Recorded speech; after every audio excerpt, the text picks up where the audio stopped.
അഞ്ചാം അന്താരാഷ്ട്ര കേരള പഠന കോൺഗ്രസ് 2026 ഫെബ്രുവരി 21, 22 തീയതികളിൽ തിരുവനന്തപുരത്ത് ചേരുകയാണ്. ഒന്നാം പഠന കോൺഗ്രസ് നടന്നത് 1994 ആഗസ്റ്റ് 27 മുതൽ 29 വരെ തീയതികളിലും, രണ്ടാം പഠന കോൺഗ്രസ് നടന്നത് 2005 ഡിസംബർ 9 മുതൽ 11 വരെ തീയതികളിലും, മൂന്നാം പഠന കോൺഗ്രസ് നടന്നത് 2011 ജനുവരി 1 മുതൽ 3 വരെ തീയതികളിലും, നാലാം പഠന കോൺഗ്രസ് നടന്നത് 2016 ജനുവരി 9, 10 തീയതികളിലുമായിരുന്നു. കേരളത്തിൻ്റെ സാമൂഹ്യ, സാംസ്കാരിക, സാമ്പത്തിക, രാഷ്ട്രീയ ജീവിതത്തിൻ്റെ വികസനത്തിന് ഏറ്റവും നൂതനമായ ശാസ്ത്രീയ കാഴ്ചപ്പാട് ഉരുത്തിരിയുന്നതിന് സഹായിക്കുകയായിരുന്നു ഓരോ പഠന കോൺഗ്രസും സാമർഥ്യപൂർവ്വം ചെയ്തത്. ആ നിലയിൽ കേരളത്തിൻ്റെ ആധുനിക വികസന കാഴ്ചപ്പാട് കരിപ്പിടിപ്പിക്കുന്നതിന് നിർണായകമായ സംഭാവനകൾ നൽകാൻ ഓരോ പഠന കോൺഗ്രസിനും കഴിഞ്ഞിട്ടുണ്ട്. ഇടതുപക്ഷ ജനാധിപത്യ മുന്നണി ഭരണം നടത്തിയ പ്രവർത്തനങ്ങൾ വഴി പല മേഖലകളിലും ഇന്ത്യയുടെ ഒന്നാം സ്ഥാനത്ത് എത്തുകയെന്നത് കേരളത്തിൻ്റെ ശീലമായി മാറിക്കൊണ്ടിരിക്കുന്നു.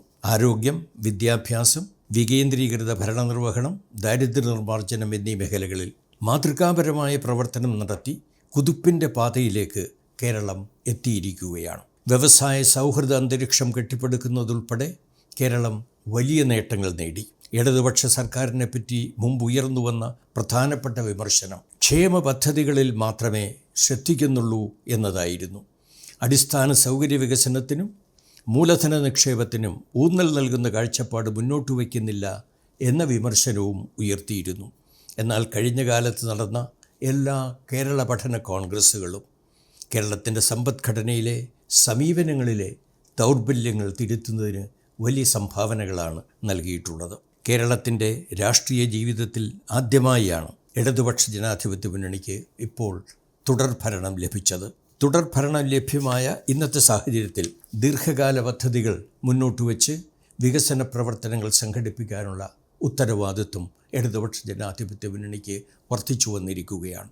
ഈ കാഴ്ചപ്പാടനുസരിച്ചാണ് 2022 മാർച്ച് 1 മുതൽ 4 വരെ തീയതികളിൽ എറണാകുളത്ത് ചേർന്ന കമ്മ്യൂണിസ്റ്റ് മാർക്സിസ്റ്റ് പാർട്ടിയുടെ കേരള സംസ്ഥാന സമ്മേളനം നവകേരളത്തിനുള്ള പാർട്ടി കാഴ്ചപ്പാട് എന്ന രേഖ അംഗീകരിച്ചത്. വ്യക്തമായ ലക്ഷ്യബോധത്തോടെ കേരളത്തെ അതിവേഗം മുന്നോട്ട് നയിക്കാനുള്ള കർമ്മപദ്ധതികളാണ് ആ രേഖയിൽ വിഭാവനം ചെയ്തത്. അന്താരാഷ്ട്ര തലത്തിലെ തന്നെ വികസിത മധ്യവരുമാന രാഷ്ട്രങ്ങൾക്ക് സമാനമായി ഉയർത്തുക എന്നതാണ് നമ്മൾ ലക്ഷ്യം വെക്കുന്നത്. അടിസ്ഥാന ജനവിഭാഗങ്ങളുടെ ജീവിതത്തെ മുന്നോട്ട് നയിക്കുന്നതിനുള്ള സവിശേഷമായ ഇടപെടലും ഇതോടൊപ്പം നമുക്കുണ്ട്. മേൽപ്പറഞ്ഞ കാര്യങ്ങൾ നിർവഹിക്കണമെങ്കിൽ ശാസ്ത്ര സാങ്കേതിക വിദ്യയിലെ നേട്ടങ്ങൾ കൃത്യമായി പ്രയോജനപ്പെടുത്തിക്കൊണ്ട് കൃഷി, അനുബന്ധ മേഖലകൾ, നൂതന വ്യവസായങ്ങൾ, അടിസ്ഥാന സൗകര്യം, വരുമാന ഉൽപ്പാദന സേവനങ്ങൾ, ആരോഗ്യരംഗം എന്നിവയെ മെച്ചപ്പെടുത്താതെ സാധ്യമല്ല. സാമ്പത്തിക അസമത്വങ്ങൾ പരിഹരിക്കുക എന്നത് പരമപ്രധാനമാണ്. തദ്ദേശ സ്വയംഭരണ സ്ഥാപനങ്ങളെ സഹകരണ മേഖലയെയും ബന്ധിപ്പിച്ചുകൊണ്ട് താഴെത്തട്ടിലുള്ള വികസന മുന്നേറ്റത്തിന് സജ്ജമാക്കുക എന്നതും പ്രധാനമാണ്. ഇക്കാര്യമാണ് ആ രേഖയിൽ പരാമർശിച്ചിട്ടുള്ളത്. വളരെ പ്രധാനപ്പെട്ട സാഹചര്യത്തിലാണ് അഞ്ചാം കേരള പഠന കോൺഗ്രസ് ഇപ്പോൾ ചേരുന്നത്. നവകേരളത്തിനുള്ള പാർട്ടി കാഴ്ചപ്പാടെന്ന കമ്മ്യൂണിസ്റ്റ് മാർക്സിസ്റ്റ് പാർട്ടി അംഗീകരിച്ച രേഖയും നമ്മുടെ മുന്നിലുണ്ട്. കേരളത്തിൻ്റെ ഭാവി വികസനത്തിന് ഉതകുന്ന കാഴ്ചപ്പാട് ഉയർത്തിക്കൊണ്ടുവരികയാണ് അഞ്ചാം അന്താരാഷ്ട്ര കേരള പഠന കോൺഗ്രസിൻ്റെ ലക്ഷ്യം. ഉന്നത വിദ്യാഭ്യാസ മേഖലയെ അന്താരാഷ്ട്ര നിലവാരത്തിലേക്ക് അതിവേഗം ഉയർത്തണം. കാർഷിക, വ്യവസായിക മേഖലകളിൽ മൂല്യവർദ്ധിത ഉൽപ്പന്നങ്ങളുടെ വളർച്ച അതിവേഗം നേടണം. കേരളത്തിലെ മറ്റൊരു പ്രത്യേകത അതിവേഗത്തിൽ വർദ്ധിച്ചു കൊണ്ടിരിക്കുന്ന ഇടത്തരക്കാരുടെ പ്രാധാന്യമാണ്. 40% ജനങ്ങളുടെ വരുമാനത്തിൽ വർധനവുണ്ടാവുകയും അവർ ഇടത്തരക്കാരുടെ സ്വഭാവം ആർജിക്കുകയും ചെയ്യുന്നു. 30% ജനങ്ങൾ ഇപ്പോഴും പാവപ്പെട്ടവരായി തുടരുന്നു. ഇവർക്ക് ഇരു കൂട്ടർക്കുമിടയിൽ 30% പേർ ഇടത്തരക്കാരായി മാറുന്നതിന് പ്രതീക്ഷകൾ വെച്ചു പുലർത്തുന്നവരാണ്. പാവപ്പെട്ടവരുടെ എണ്ണം കുറയുകയും ഇടത്തരക്കാരായി മാറാൻ ആഗ്രഹിക്കുന്നവരുടെ എണ്ണം കൂടിക്കൊണ്ടിരിക്കുന്നതുമായ സാഹചര്യമാണ് ഇന്ന് കേരളത്തിലുള്ളത്. കേരളത്തിലെ പാവപ്പെട്ട ജനങ്ങളുടെ സുരക്ഷ ഉറപ്പുവരുത്തണം.